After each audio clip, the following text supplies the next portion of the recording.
ಈ ಒಂದು ವಿಚಾರ ಅಥವಾ ವಿಷಯ ನೀವು ಕಲ್ತ್ರೆ ಕನ್ನಡ ಓದೋದು ಮತ್ತು ಬರೆಯೋದು ತುಂಬಾ ಈಸಿ ಆಗುತ್ತೆ. ಕಷ್ಟ ಅಂತ ಅನ್ನೋದೇ ಇಲ್ಲ ನೀವು ಮತ್ತೆ. ಆದರೆ ಬಹಳಷ್ಟು ಮಕ್ಕಳು ಇಲ್ಲಿ ತಪ್ಪು ಮಾಡ್ತಾರೆ. ಈ ಪಾರ್ಟ್ ನೀವು ಕನ್ನಡ ಗ್ರಾಮರ್ ಸೀರೀಸಲ್ಲಿ ಮಿಸ್ ಮಾಡಿದರೆ ನಿಮಗೆ ಕನ್ನಡ ತುಂಬ ಕಷ್ಟ ಆಗುತ್ತೆ. ಆದ್ದರಿಂದ ಈ ವಿಡಿಯೋನ ನೀವು ಕೊನೆವರೆಗೂ ನೋಡೋದನ್ನ ಮಿಸ್ ಮಾಡಬೇಡಿ. ಮೊದಲಿಗೆ ಅಮ್ಮ. ಏನಕ್ಕೆ ನಾನು ಇದು ತಗೊಂಡಿದ್ದೀನಿ ಅಂದರೆ ಮಗು ಮಾತಾಡೋ ಫಸ್ಟ್ ವರ್ಡೇ ಅಮ್ಮ. ನಾವು ಇಲ್ಲಿ ಒತ್ತಕ್ಷರನ ಕೂಡ ಅಮ್ಮನಿಂತ್ರನೇ ಶುರು ಮಾಡೋಣ. ಮಗೆ ಒತ್ತಕ್ಷರ ಕೊಟ್ಟಾಗಲೇ ಅಮ್ಮ ಆಗುತ್ತೆ, ಇಲ್ಲ ಅಂದರೆ ಅದು ಅಮ್ಮ ಆಗುತ್ತೆ. ಅದರದ್ದು ಮೀನಿಂಗೇ ಟೋಟಲ್ ಆಗಿ ಚೇಂಜ್ ಆಗೋಗುತ್ತೆ ಅಲ್ವಾ? ಅದಕ್ಕೋಸ್ಕರ ನಾವು ಈ ವಿಡಿಯೋದಲ್ಲಿ ಒತ್ತಕ್ಷರಗಳ ಬಗ್ಗೆ ಚೆನ್ನಾಗಿ ತಿಳಿದುಕೊಳ್ಳೋಣ. ಒತ್ತಕ್ಷರ ಎಂದರೇನು? ಅದೇ ಅಲ್ವಾ ನಮ್ಮ ಫಸ್ಟ್ ಕ್ವಶನು. ವಾಟ್ ಈಸ್ ಒತ್ತಕ್ಷರ? ಒಂದು ವ್ಯಂಜನ ಜೊತೆ ಇನ್ನೊಂದು ವ್ಯಂಜನ ಸೇರಿದಾಗ ಒಂದು ಹೊಸ ವರ್ಡ್ ಫಾರ್ಮ್ ಆಗುತ್ತೆ. ಆ ಹೊಸ ವರ್ಡನ್ನೇ ನಾವು ಒತ್ತಕ್ಷರ ಅಂತ ಕರಿತೀವಿ ಅಲ್ವಾ? ಉದಾಹರಣೆಗೆ ಅಂದರೆ ಫಾರ್ ಎಕ್ಸಾಂಪಲ್, ಇವಾಗ ಪ ಲೆಟರ್ ತಗೊಂಡ್ರೆ ಪ ಏನು? ವ್ಯಂಜನ. ನಾವು ಪ್ರೀವಿಯಸ್ ವಿಡಿಯೋಸಲ್ಲಿ ಸ್ವರಗಳ ಬಗ್ಗೆ ಮತ್ತು ವ್ಯಂಜನದಲ್ಲಿ ಮಾತಾಡಿದಾಗ ವ್ಯಂಜನ ಏನು ಹೇಳಿದ್ವಿ? ಕನ್ಸೋನೆಂಟ್ಸ್ ಆರ್ ಡಿಪೆಂಡೆಂಟ್ ವರ್ಡ್ಸ್, ಅಂದರೆ ಅದು ಸ್ವರಗಳ ಮೇಲೆ ಡಿಪೆಂಡೆಂಟ್ ಆಗಿದೆ ಅಂತ ಹೇಳಿದೆ ಅಲ್ವಾ? ಸೊ ಪ ಅದು ಪ ಪ್ಲಸ್ ಅ ಇಸ್ ಈಕ್ವಲ್ ಟು ಪ ಆಗಿದೆ. ನಾವು ಇದನ್ನ ಗುಣಿತಾಕ್ಷರ ವಿಡಿಯೋದಲ್ಲೂ ಕೂಡ ಮಾಡಿದ್ದೀವಿ. ನಿಮಗೆ ಈ ವಿಡಿಯೋಗಳು ಬೇಕಿದ್ರೆ ನನ್ನ ಚಾನಲಲ್ಲಿ ಹೋಗಿ ನೀವು ಫೈಂಡ್ ಔಟ್ ಮಾಡ್ಬೋದು, ಪ್ಲೇ ಲಿಸ್ಟಲ್ಲಿ ಇದೆ. ಈಗ ಇಲ್ಲಿ ಉದಾಹರಣೆ ನೋಡೋಣವಾ? ಪದಲ್ಲಿ ಅ ಮಾತ್ರ ತೆಗೆದ್ರೆ ನಮ್ಗೆ ಏನು ಸಿಗುತ್ತೆ? ಪ ಅಲ್ವಾ? ಅದಕ್ಕೆ ನಮಗೆ ಇನ್ನೊಂದು ಪ ಸೇರಿದ್ರೆ ಏನಾಗುತ್ತೆ? ಪ. ಇದನ್ನ ಯಾವ ವರ್ಡಲ್ಲಿ ಯೂಸ್ ಮಾಡ್ತೀವಿ ನಾವು? ಅಪ್ಪ ಅಲ್ವಾ? ಅಮ್ಮನ ನೋಡಿದ್ವಿ, ಇವಾಗ ಅಪ್ಪನೂ ನೋಡಿದ್ವಿ. ಅದೇ ಥರ ನಾವು ಮುಂದೆ ಟೈಪ್ಸ್ ಆಫ್ ಒತ್ತಕ್ಷರ ಅಂದರೆ ಬೇರೆ ಬೇರೆ ರೀತಿಯ ಒತ್ತಕ್ಷರಗಳು ಯಾವ್ಯಾವುದು ಅಂತ ಇಲ್ಲಿ ನೋಡೋಣ. ಅದೇ ಮುಖ್ಯ ವಿಧಗಳು. ಇಲ್ಲಿ ಲಿಸ್ಟ್ ಮಾಡಿರೋ ಥರ ಮೊದಲೇದು ಸಜಾತಿ ಒತ್ತಕ್ಷರ, ಇನ್ನೊಂದು ವಿಜಾತಿ ಒತ್ತಕ್ಷರ. ಇಂಗ್ಲೀಷಲ್ಲಿ ಆಲ್ರೆಡಿ ಬರೆದ್ಬಿಟ್ಟಿದ್ದೀನಿ, same letters and different letters. ಅದನ್ನೇ ನಾವು ನೀಟಾಗಿ ಹೇಳೋದಾದರೆ ಒಂದು ವ್ಯಂಜನಕ್ಕೆ ಅದೇ ವ್ಯಂಜನ ಸೇರಿದರೆ ಸಜಾತಿ ಒತ್ತಕ್ಷರ. ಇದನ್ನು ಇನ್ನೊಂದು ಹೆಸರಲ್ಲಿ ಹೇಳೋದಾದರೆ ಟ್ವಿನ್ಸ್ ಅಥವಾ ಅವಳಿ ಒತ್ತಕ್ಷರ ಅಂತಲೂ ಕರೀತಾರೆ. ಅವಳಿಗಳಂದ್ರೇನು? ಒಬ್ಬರ ಥರ ಇನ್ನೊಬ್ರು ಇರ್ತಾರಲ್ವಾ? ಅದೇ ಥರ ಇಲ್ಲಿ ಒಂದು ವ್ಯಂಜನೆಗೆ ಅದೇ ವ್ಯಂಜನ ಸೇರಿದರೆ ಅದು ಸಜಾತಿ ಒತ್ತಕ್ಷರ ಆಗುತ್ತೆ ಅಥವಾ ಅವಳಿ ಒತ್ತಕ್ಷರ ಆಗುತ್ತೆ. ಅದೇ ಥರ ವಿಜಾತಿ ಒತ್ತಕ್ಷರ ಅಂದರೆ ಏನು? ವಿಜಾತಿ ಒತ್ತಕ್ಷರ ಅಂದರೆ ಬೇರೆ ಬೇರೆ ವ್ಯಂಜನ ಸೇರಿದಾಗ, ಅಂದರೆ ಒಂದು ವ್ಯಂಜನೆಗೆ ಬೇರೆ ಯಾವುದೋ ವ್ಯಂಜನ ಸೇರಿದಾಗ ಪದ ಆಗುತ್ತಲ್ವಾ, ವರ್ಡ್ ಆಗುತ್ತೆ, ಅದನ್ನು ವಿಜಾತಿ ಒತ್ತಕ್ಷರ ಅಂತ ಹೇಳ್ತಾರೆ. ಮೇಲೆದಕ್ಕೆ ಸಜಾತಿಗೆ ಅವಳಿ ಒತ್ತಕ್ಷರ ಅಂದಂಗೆ ವಿಜಾತಿ ಒತ್ತಕ್ಷರಿಗೆ ಸ್ನೇಹಿತ ಒತ್ತಕ್ಷರ ಅಂತಲೂ ಹೇಳ್ತಾರೆ, ಅಂದರೆ ಫ್ರೆಂಡ್ಸ್. ಫ್ರೆಂಡ್ಸ್ ಏನು? ಫ್ರೆಂಡ್ಸ್ ಫ್ರಮ್ ಡಿಫ್ರೆಂಟ್ ಮದರ್ಸ್ ಅಲ್ವಾ? ಅದೇ ಥರ ಬೇರೆ ಬೇರೆ ವ್ಯಂಜನಗಳು ಸೇರಿ ಆಗೋ ಒತ್ತಕ್ಷರಗಳಿಗೆ ವಿಜಾತಿ ಒತ್ತಕ್ಷರ ಅಂತ ಹೇಳ್ತಾರೆ. ಮುಂದೆ ಸಜಾತಿ ಒತ್ತಕ್ಷರ ಅಂದರೆ ಏನು ಅಂತ ತಿಳ್ಕೊಂಡ್ವಿ. ಅವು ಯಾವುವು ಅಂದರೆ ಇವು. ಸಜಾತಿ ಒತ್ತಕ್ಷರ ಚಾರ್ಟ್, ಕಂಪ್ಲೀಟ್ ಚಾರ್ಟ್ ನಿಮಗೆ ಎಲ್ಲ ವ್ಯಂಜನಗಳಿಗೆ ನಾನು ಇಲ್ಲಿ ತೋರಿಸಿದ್ದೀನಿ. ನೀವು ಇದನ್ನು ತಿಳ್ಕೊಂಡ್ರೆ ತುಂಬ ಒಳ್ಳೆಯದಾಗುತ್ತೆ. ಈ ಒತ್ತಕ್ಷರಗಳನ್ನೇ ನಾವು ವಿಜಾತಿ ಒತ್ತಕ್ಷರಗಳಿಗೆ ಸೇರಿದಾಗಲೂ ಕೂಡ ಯೂಸ್ ಮಾಡ್ತೀವಿ. ಒಂದ್ಸಲ ಎಲ್ಲ ನೋಡ್ಬಿಡಿ, ಅಥವಾ ಬರ್ಕೋತಿದ್ರೆ ಬರ್ಕೊಳ್ಳಿ, ಸ್ಕ್ರೀನ್ಶಾಟ್ ತಗೋತಾ ಇದ್ರು ತಗೊಳ್ಳಿ, ನೋ ಪ್ರಾಬ್ಲಮ್. ನೆಕ್ಸ್ಟ್ ಎಕ್ಸಾಂಪಲ್ಸ್ ಏನು ಸಜಾತಿ ಒತ್ತಕ್ಷರಗಳಿಗೆ? ಇವಾಗ ಫಸ್ಟ್ ಲೆಟರ್ ಯಾವುದು? ಕ ಅಲ್ವಾ ವ್ಯಂಜನ, ಅದನ್ನೇ ತಗೊಳ್ಳೋಣ. ಕಗೆ ಕ ಸೇರಿದಾಗ ಏನಾಗುತ್ತೆ? ಕ. ಯಾವುದಕ್ಕೆ ಯೂಸ್ ಮಾಡ್ಬೋದು ನಾವು? ಅಕ್ಕ. ಅದೇ ಥರ ಪಕ್ಕ, ಚೊಕ್ಕ ಎಲ್ಲದಕ್ಕೂ ಯೂಸ್ ಮಾಡ್ಬೋದು. ಅಕ್ಕ ಅಂದರೆ ಏನು? Elder sister. ಅದೇ ಥರ ಎರಡನೇದ್ದು ನಾವು ತಗೊಂಡಿರೋದು ಇಲ್ಲಿ ಗ. ಗೆ ಗ ಸೇರಿದಾಗ ಏನಾಗುತ್ತೆ? ಗ. ಅದು ಹಗ್ಗ. ಹಗ್ಗ ಅಂದರೆ ಏನು ಇಂಗ್ಲೀಷಲ್ಲಿ? ರೋಪ್. ಸೊ ಇಲ್ಲಿ ಒಂದು ವ್ಯಂಜನೆಗೆ ಅದೇ ವ್ಯಂಜನ ಸೇರಿಬಿಟ್ಟು ಒತ್ತಕ್ಷರ ಆಗ್ತಾ ಇರೋದು, ಅದಕ್ಕೆ ಇದನ್ನು ಸಜಾತಿ ಒತ್ತಕ್ಷರ ಅಂತ ಹೇಳ್ತಾ ಇರೋದು.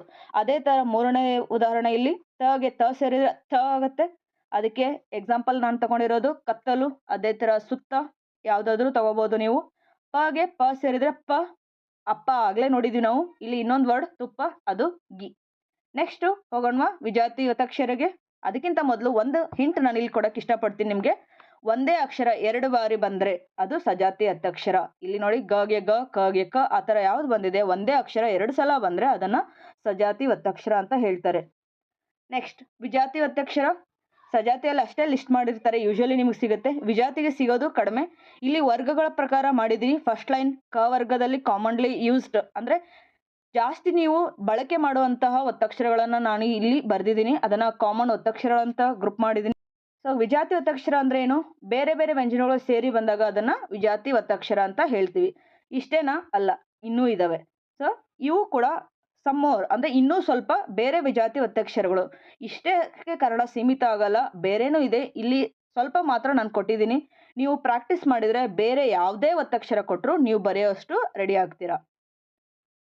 ಎಕ್ಸಾಂಪಲ್ಸ್ ನೋಡೋಣವಾ? ಇವಾಗ ಮಿತ್ರ. ಮಿತ್ರದಲ್ಲಿ ಒತ್ತಕ್ಷರ ಯಾವುದು? ತ್ರ. ಸೊ ಇಲ್ಲಿ ತ್ರದಲ್ಲಿ ನಮಗೆ ತ ಮತ್ತೆ ರ ಸೇರಿ ತ್ರ ಆಗಿದೆ. ಅದಕ್ಕೆ ಇದು ವಿಜಾತಿ ಒತ್ತಕ್ಷರ. ಮಿತ್ರ ಅಂದ್ರೆ ಏನು? ಫ್ರೆಂಡ್. ಅದೇ ತರ ನೆಕ್ಸ್ಟ್ ಜ್ಞಾನ. ಜ್ಞಾನದಲ್ಲಿ ಒತ್ತಕ್ಷರ ಯಾವುದು? ಜ್ಞ. ಜ್ಞ ಹೇಗೆ ಬಂತು? ಜ್ಞ ಪ್ಲಸ್ ಆ ಇಸ್ ಈಕ್ವಲ್ ಟು ಜ್ಞ. ಬಟ್ ಮೂಲ ಒತ್ತಕ್ಷರ ಬಂದು ಜ್ಞ. ನಿಮಗೆ ಗುಣಿತಾಕ್ಷರಗಳು ಅಥವಾ ಕಾಗುಣಿತ ಬೇಕಿದ್ರೆ ನನ್ನ ಪ್ರೀವಿಯಸ್ ವಿಡಿಯೋದಲ್ಲಿ ನೀವು ನೋಡ್ಕೋಬಹುದು. ಜ್ಞಾನದಲ್ಲಿ ಯಾವ್ಯಾವ್ದು ವರ್ಡು ಜ ಮತ್ತೆ ಯ ಸೇರಿ ಜ್ಞ ಆಗಿದೆ. ಅದು ಜ್ಞಾನ ಆಗಕ್ಕೆ ನಮಗೆ ತುಂಬಾ ಹೆಲ್ಪ್ ಆಗುತ್ತೆ. ನೀವು ಯ ಒತ್ತಕ್ಷರ ಬರೀಲಿಲ್ಲ ಅಂದ್ರೆ ಅದು ಜಾಣ ಆಗ್ಬಿಡುತ್ತೆ. ಜಾಣ ಅಂದ್ರೆ ಏನು? ಇಂಟೆಲಿಜೆಂಟ್ ಅಂತ ಅರ್ಥ ಅಲ್ವಾ? ಜ್ಞಾನ ಅಂದ್ರೆ ನಾಲೆಡ್ಜು, ಜಾಣ ಅಂದ್ರೆ ಇಂಟೆಲಿಜೆಂಟ್. ನೋಡಿ, ಎರಡು ಡಿಫ್ರೆಂಟ್ ವರ್ಡ್ ಆಗ್ಬಿಡುತ್ತೆ ನೀವು ಒತ್ತಕ್ಷರ ಅನ್ನೋದು ಬರೀಲಿಲ್ಲ ಅಂದ್ರೆ. ಅದೇ ತರ ಮೂರನೇದು ಪುಸ್ತಕ. ಪುಸ್ತಕದಲ್ಲಿ ಒತ್ತಕ್ಷರ ಯಾವುದು? ಸ್ತ. ಸ್ತ ಅನ್ನ ನಾವು ಹೇಗೆ ಬಿಡಿಸಿ ಬರಿಬಹುದು? ಸ ಪ್ಲಸ್ ತ ಅಲ್ವಾ? ಅದು ಸ್ತ ಆಗುತ್ತೆ. ಪುಸ್ತಕ ಅಂದ್ರೆ ಏನು? ಬುಕ್ ಅಲ್ವಾ? ಅದೇ ತರ ನಾವು ಇಲ್ಲಿ ಕೊನೆಯದು ಕಲಿತಾ ಇರೋದು ಶಕ್ತಿ. ಶಕ್ತಿಯಲ್ಲಿ ತ ವರ್ಡ್ ಯೂಸ್ ಆಗಿದೆ. ತಗೆ ಈ ಮಾತ್ರ ಸೇರಿ ಟಿ ಆಗಿದೆ. ಅದು ಕಾಗುಣಿತದಲ್ಲಿ ಅಥವಾ ಗುಣಿತಾಕ್ಷರದಲ್ಲಿ ನಾವು ಕಲ್ತಿದೀವಿ. ತ ಹೇಗೆ ಪರ್ಫಾರ್ಮ್ ಆಗುತ್ತೆ ಅಥವಾ ಹೇಗೆ ರಚನೆ ಆಗುತ್ತೆ ಅಂದ್ರೆ, ತ ನಾವು ಬಿಡಿಸಿ ಬರೆದಾಗ ಅದರಲ್ಲಿ ಎರಡು ವ್ಯಂಜನಗಳು ಸಿಗುತ್ತೆ, ಕ ಮತ್ತೆ ತ. ಅದು ಸೇರಿದ್ರೆ ತ ಆಗುತ್ತೆ. ಶಕ್ತಿ ಅಂದ್ರೆ ಸ್ಟ್ರೆಂತ್. ಇದನ್ನೇ ನಾವು ರಕ್ತ ಅಂದ್ರೆ ಬ್ಲಡ್ ಅಂತ ಬರೆಯುವಾಗ ಕೂಡ ಯೂಸ್ ಮಾಡ್ತೀವಿ. ಇದು ನಮಗೆ ವಿಜಾತಿ ಒತ್ತಕ್ಷರಗಳಿಗೆ ಕೆಲವೊಂದು ಎಕ್ಸಾಂಪಲ್ಸ್ ಅಥವಾ ಉದಾಹರಣೆಗಳನ್ನು ನಾನಿಲ್ಲಿ ನೋಡಿದ್ದೀನಿ. ನೆಕ್ಸ್ಟ್ ಸ್ಪೆಷಲ್ ಕೇಸ್ ಅಂತ ಇದೇ ಇರುತ್ತಲ್ವಾ? ಮನೆಯಲ್ಲಿ ಒಬ್ರು ಯಾರಾದ್ರೂ ಸ್ಪೆಷಲ್ ಕೇಸ್ ಇದ್ದೇ ಇರ್ತಾರಲ್ವಾ? ಇದ್ರೆ ಕಮೆಂಟ್ ಮಾಡಿ ಆಯ್ತಾ? ಇಲ್ಲಿ ರ ಒತ್ತಕ್ಷರಗಳು ಸ್ಪೆಷಲ್ ಕೇಸ್ ಬರುತ್ತೆ. ಯಾವ್ಯಾವ್ದೆರಡು? ರ ಒತ್ತಕ್ಷರ ಮತ್ತೆ ಅರ್ ಒತ್ತಕ್ಷರ. ರ ಒತ್ತಕ್ಷರದಲ್ಲಿ 3 ತರ ಯೂಸ್ ಮಾಡ್ತೀವಿ. ರ್ ಒತ್ತಕ್ಷರದಲ್ಲಿ ಕನ್ನಡ 9 ಅಂದ್ರೆ 9 ನಂಬರನ್ನ ಯೂಸ್ ಮಾಡ್ತೀವಿ. ಏನಪ್ಪ ಡಿಫ್ರೆನ್ಸು? ಇದು ರ ಒತ್ತಕ್ಷರ. ಏನಕ್ಕೆ ಇದನ್ನ ಸ್ಪೆಷಲ್ ಕೇಸ್ ಅಂತ ಕನ್ಸಿಡರ್ ಮಾಡ್ತಾರೆ ಅಂದ್ರೆ, ರ ಒತ್ತಕ್ಷರ ಬಗ್ಗೆ ಮೊದಲು ತಿಳ್ಕೊಳ್ಳೋಣ. ಇಲ್ಲಿ ರ ಬಂದ್ಬಿಟ್ಟು ಒಂದು ವ್ಯಂಜನದ ನಂತರ ಬರುತ್ತೆ. ರ ಬಂದು ಎರಡನೇ ಪಾರ್ಟ್ ಆಗಿರುತ್ತೆ. ಇದನ್ನು ನಾವು ಬರೆಯುವಾಗ ಕೆಳಗಡೆ ಅಥವಾ ಬದಿಯಲ್ಲಿ ಬರಿತೀವಿ. ಉದಾಹರಣೆಗೆ ಮಿತ್ರ ಅಲ್ವಾ? ತ್ರ ಕೆಳಗಡೆ ಯಾವ್ದು ಬಂದಿದೆ? ರ ಒತ್ತಕ್ಷರ ಕೆಳಗಡೆಯಲ್ಲಿ ಬಂದಿದೆ. ಯಾವ್ಯಾವ ಲೆಟರ್ ಅದು? ತ ಪ್ಲಸ್ ರ ಇಸ್ ಈಕ್ವಲ್ ಟು ತ್ರ ಆಗುತ್ತೆ. ಅದೇ ತರ ಅರ್ ಒತ್ತಕ್ಷರ ಅಥವಾ ಅರ್ಕ ಒತ್ತಕ್ಷರ ಅಂತ ನಾವು ಕನ್ನಡದಲ್ಲಿ ಕಲಿತೀವಿ. ಇದರಲ್ಲಿ ರ ಮೊದಲು ಬರುತ್ತೆ. ಇವಾಗ ನೋಡಿ, ಎಕ್ಸಾಂಪಲ್ ತಗೊಂಡಿದ್ದು ರ್ ಪ್ಲಸ್ ಕ ಅಲ್ವಾ? ಅರ್ಕ ಆಗಿರುತ್ತೆ ಅಲ್ವಾ? ಅದಕ್ಕೆ ಇದು ರ ಮೊದಲಿಗೆ ಬಂದ್ರೆ ಅದು ಅರ್ ಒತ್ತಕ್ಷರ ಆಗುತ್ತೆ ಅಥವಾ ಅರ್ಕ ಒತ್ತಕ್ಷರ ಆಗುತ್ತೆ. ಇದು ಬಂದು ನಾವು ಬರೆಯುವಾಗ ಮೇಲ್ಭಾಗದಲ್ಲಿ ಬರಿತೀವಿ. ಉದಾಹರಣೆಗೆ ಕರ್ಮ ನೋಡಿ, 9 ಅಥವಾ ಏನು ಅರ್ಕ ಒತ್ತಕ್ಷರ ಯೂಸ್ ಮಾಡಿದ್ವಿ ಅದು ಮ ಪಕ್ಕದಲ್ಲಿ ಬಂದಿದೆ ಅಂದ್ರೆ ಮೇಲ್ಭಾಗದಲ್ಲಿ ಇದೆ. ಇದು ಕೆಳಗಡೆ ಬರೆಯೋದಿಲ್ಲ ನಾವು. ಇದು ನಮಗೆ ಮೇಜರ್ ಡಿಫ್ರೆನ್ಸ್ ಅರ್ಕಗೆ ಮತ್ತೆ ರ ಒತ್ತಕ್ಷರಗೆ. ಮೊದಲು ಬಂದ್ರೆ ಅರ್ಕ ಆಗುತ್ತೆ, ಆಮೇಲೆ ಬಂದ್ರೆ ರ ಒತ್ತಕ್ಷರ ಆಗುತ್ತೆ. ಇದು ನೀವು ತುಂಬಾ ನೆನ್ಪಿಟ್ಕೋಬೇಕು. ತುಂಬಾ ಸಲ ಮಿಸ್ ಮಾಡ್ತಾರೆ ಇದನ್ನ ಅಲ್ವಾ ಮಕ್ಕಳ? ಮುಂದೆ ಹೋಗೋಣವಾ? ಮಕ್ಕಳು ಮಾಡುವ ಸಾಮಾನ್ಯ ತಪ್ಪುಗಳು. ಯೂಶುವಲಿ ತಪ್ಪು ಅಂತ ಮಾಡೇ ಮಾಡ್ತೀವಲ್ವಾ? ಜನರಲಿ ಒತ್ತಕ್ಷರದಲ್ಲಿ ನಾವು ಏನೇನು ಮಿಸ್ಟೇಕ್ ಮಾಡ್ತೀವಿ ಅನ್ನೋದು ಇಲ್ಲಿ ಕೆಲವೊಂದು ಪದಗಳನ್ನು ನಾನು ಲಿಸ್ಟ್ ಮಾಡಿದ್ದೀನಿ. ಇದೇ ಕಂಪ್ಲೀಟ್ ಆಗಲ್ಲ, ಇದೇ ಥರ ತುಂಬ ವರ್ಡ್ ಇದೆ. ಇದು ಕಾಮನ್ ಆಗಿ ಇವಾಗ ಅಮ್ಮ ಅನ್ನೋದು ನೋಡಿ, ಮಗೆ ಒತ್ತಕ್ಷರ ಕೊಡೋ ಬದಲು ನೀವು ಮ ಪಕ್ಕಕ್ಕೆ ಬರೆದ್ರೆ ಅದೇನಾಗುತ್ತೆ? ಅಮ್ಮಮ್ಮ ಆಗೋಗುತ್ತೆ. ಸೊ ಇಲ್ಲಿ ಸಜಾತಿ ಒತ್ತಕ್ಷರ ತಪ್ಪು ನೀವು ಮಾಡಿದ್ದೀರಾ. ನೆಕ್ಸ್ಟ್ ಅಪ್ಪ ಕೂಡ ಅಪ್ಪಪ್ಪ ಆಗೋಗ್ಬಿಡುತ್ತೆ ಅಲ್ವಾ? ಇವಾಗ ಅಕ್ಕನೂ ಅದೇ ಥರ. ಮಿತ್ರ ಇವು ನೋಡಿದ್ರೆ ನೀವು ಮಿತರ ಅಂತ ಬರೀತೀರಾ. ಅದೇ ತರ ಕೊನೆಯಲ್ಲಿ ನೋಡಿ ಚಂದ್ರ ಇದೆ. ಚಂದ್ರ ನಿಮಗೆ ಅಮ್ಮ ಹತ್ರ ಇದೆ, ಜೊತೆಗೆ ಗೆ ರ ಒತ್ತಕ್ಷರ ಇದೆ ಅಲ್ವಾ? ಅದನ್ನ ನೀವು ಚನದರ ಅಂತ ಬರೆದ್ರೆ ಚಂದ್ರ ಆಗುತ್ತಾ? ಚಂದ್ರ ಅಂದ್ರೆ ಏನು? ಮೂನ್. ಸೊ ಅಲ್ಲಿ ರ ಒತ್ತಕ್ಷರದ ಗೊಂದಲ ಸ್ಟಾರ್ಟ್ ಆಗೋಗುತ್ತೆ. ಇದು ಕಾಮನ್ ಆಗಿ ಮಾಡೋ ಮಿಸ್ಟೇಕ್ಸ್. ಸೊ ಈ ತರ ಮಾಡಕ್ ಹೋಗಬೇಡಿ. ಮಾಡಿದ್ರೆ ಬೇರೆನೆ ಮೀನಿಂಗ್ ಆಗೋಗ್ಬಿಡುತ್ತೆ. ಇದನ್ನ ನೀವು ಬರೆಯುವಾಗ ತುಂಬಾ ಕೇರ್ಫುಲ್ ಆಗಿ ಬರಿಬೇಕು ಅಥವಾ ಓದ್ಬೇಕು. ಇಂಪಾರ್ಟೆನ್ಸ್ ಏನು ಅಲ್ವಾ? ಎಲ್ಲ ಕಲ್ತ್ವಿ ಹೌದು. ವೈ ದಿಸ್ ಅಥವಾ ಏನಕ್ಕೆ ನಾವು ಈ ಒತ್ತಕ್ಷರ ಬಗ್ಗೆ ಕಲಿಬೇಕು ಅಂತ ಹೇಳಿದ್ರೆ, ಇದನ್ನ ಪದಗಳ ಸರಿಯಾಗಿ ಓದಕ್ಕೆ ನಮಗೆ ಇದು ಹೆಲ್ಪ್ ಮಾಡುತ್ತೆ.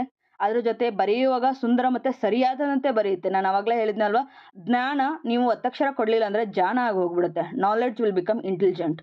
ಸೊ ಅಲ್ಲಿಗೆ ಟೋಟಲಿ ಡಿಫ್ರೆಂಟ್ ಮೀನಿಂಗ್ ಕೊಟ್ಬಿಡುತ್ತೆ ಅಲ್ವಾ ಇದು. ಅದಕ್ಕೆ ನಾವು ಬರೆಯುವಾಗ ಸರಿಯಾಗಿ ಬರೆಯೋದು ತುಂಬಾ ಇಂಪಾರ್ಟೆಂಟ್. ಅದೇ ತರ ಉಚ್ಚಾರಣೆ ಸ್ಪಷ್ಟವಾಗಿ ಮಾಡಿಸುತ್ತೆ. ನಿಮಗೆ ವರ್ಡ್ ಹೇಗೆ ಆಗಿದೆ ಫಾರ್ಮು, ಯಾವ್ಯಾವ ವ್ಯಂಜನಗಳಿದಾವೆ ಅಂತ ಗೊತ್ತಾದ್ರೆ ನೀಟಾಗಿ ಓದಕ್ಕೆ ಹೆಲ್ಪ್ ಮಾಡುತ್ತೆ.